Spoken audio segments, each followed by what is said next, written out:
प्यारे बच्चों, आपकी हिंदी की पाठ्य पुस्तक क्षितिज भाग 2 इसके काव्य खंड में हम तुलसीदास जी का राम लक्ष्मण परशुराम संवाद पढ़ रहे थे, जिसका हमारा थोड़ा सा भाग बचा हुआ है। उसको आज हम कंप्लीट करेंगे। पेज नंबर 14 ओपन कर लीजिए आप लोग। देखिए, कहु लखन मृदुवानी, कहु लखन मुनिशील तुम्हारा, को नहीं जान विदित संसारा। माता पिता उरिन भयनी के, गुरु रिन राहा सोच बड़ जी के। सो जनु हमरे ही माथे काड़ा, दिन चले गए ब्याज बड़ बहड़ा। अब आनिय व्यवरियां बोली, तुरंत देऊ में थैली खोली। सुनि कटु वचन कुठार सुधारा, हाय हाय सब सभा पुकारा। भृगुवर परसु दिखावहु मोई, विप्र विचार बचो नृप दोही। मिले न कबहु सुभट रन गाढ़े, द्विज देवता घरई के बाड़े। अनुचित कही सब लोग पुकारे, रघुपति स नयनहि लखन नेवारे। लखन उत्तर आहुति सरिस, भृगुवर कोप क्रसान। बढ़त देख जल सम वचन बोले, रघुकुल भानु।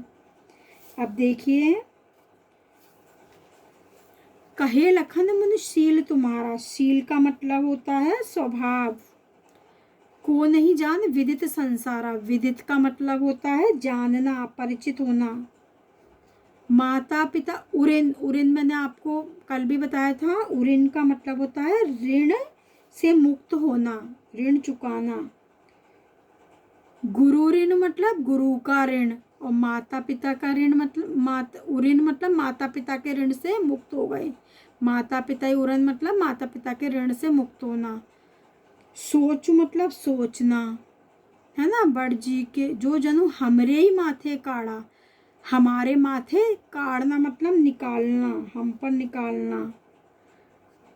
बड़ बाढ़ा मतलब ब्याज बढ़ गया है। अब आनी व्यवहारियां बोली। आनी मतलब लाओ, आनी मतलब अब आओ या लाओ। व्यवहारिया मतलब व्यवहार, व्यवहारिया मतलब जो हिसाब किताब करने वाला मुनीम होता ना, तो हिसाब किताब करने वाला समझ लो आप। सुनी कटु वचन, कटु मतलब आप समझते हो कठोर। कुठार मतलब कुल्हाड़ा। हाय हाय सभा का मतलब जो सभा थी। भृगुवर, भृगुवर मतलब भृगु मुनि के पुत्र परशुराम। विप्र का मतलब ब्राह्मण। नृपद्रोही मतलब राजाओं के शत्रु, है ना। नृप मतलब राजा, द्रोही मतलब शत्रु। सुभट रण गाढ़े, सुभट का मतलब वीर, और रण का मतलब होता है युद्ध, और गाढ़े का मतलब होता है अच्छे। द्विज देवता, द्विज देवता भी ब्राह्मण देवता को बोलते हैं। अब देखिए, अनुचित का मतलब आप लोग समझते हो जो उचित नहीं है। सनयन, सयनहि, सयनहि मतलब, सयनहि मतलब आंखों के इशारे से। नेवारे मतलब रोका।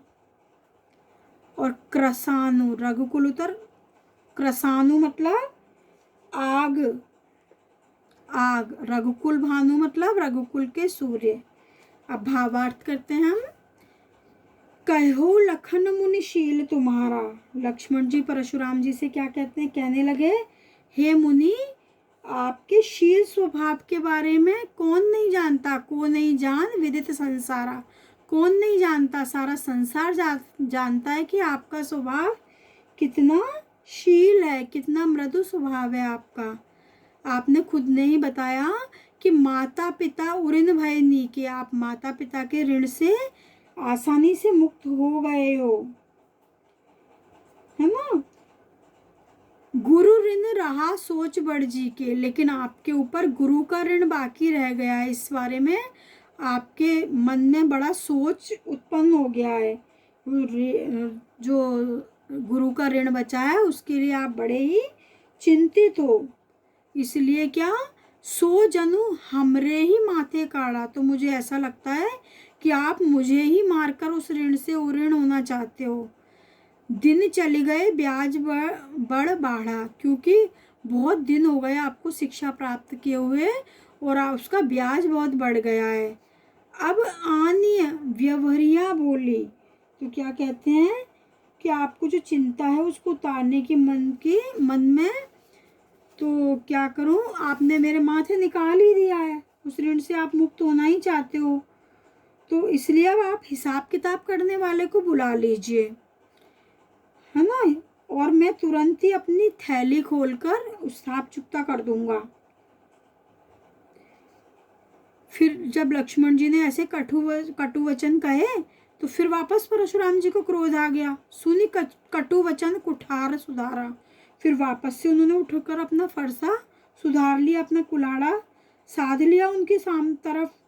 सारी सभा जो हाय हाय सब सभा पुकारा, और पूरी सभा में हाहाकार मच गया, सब हाय हाय पुकारने लगे।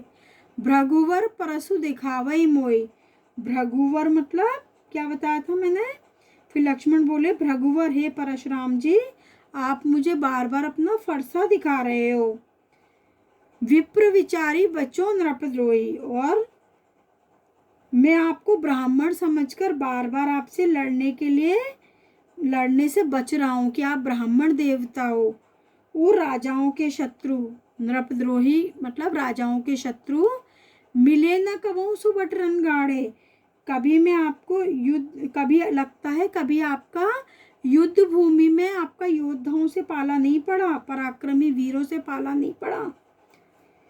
इसलिए द्विज देवता घर ही के बाड़े, इसलिए हे ब्राह्मण देवता, द्विज देवता मतलब ब्राह्मण देवता, आप घर में ही अपनी वीरता के कारण फूल फल रहे हो।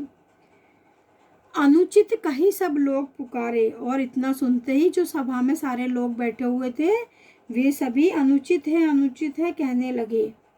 रघुपति शयन ही लखन नेवारे, और रामचंद्र जी ने क्या किया, अपनी आंखों के संकेत से उनको और अधिक बोलने के लिए क्या कर दिया, मना कर दिया। किसको, लक्ष्मण जी को।